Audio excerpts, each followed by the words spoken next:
And in that era, she had an apprentice program, which was another group within the guild that would take 5, 6, 7 classes a week, one of which had to be improv, another one comp once a week, and then the technique classes.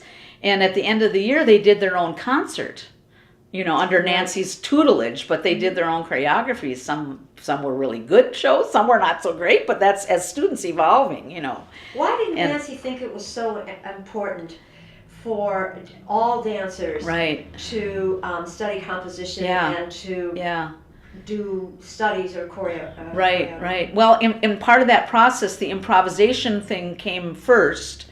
I mean, not first, but to get people to be more comfortable without having to just make it such a process of your mind, the cerebral process. She would start incorporating improvisation into the program so people could have a chance to dance with one another with limitations, although she would sometimes, and this frustrated people a lot, because it wasn't always black and white with her, that she would sometimes give you a limitation, but she would see somebody go off onto a tangent, and it was an incredible tangent that she would let that person go, because she knew that that person was having an experience that would stay with them, and would have a big impact. And then we would sit and watch one another, and that was a spontaneous way to get people to start thinking about composition.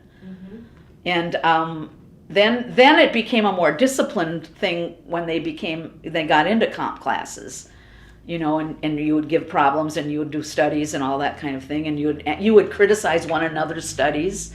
So you had to think. You didn't, it was a process that you went through so that you would have an understanding of how to see dance, also. And she felt that was vital for dancers to have that. Whether they were going to become choreographers or not is another story, because it's a whole different discipline.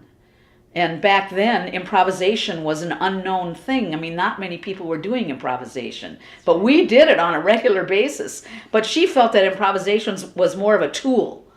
It wasn't necessarily a performing thing. She would come to some of these improvs that we did with musicians, and she would just kind of go, this is too indulgent,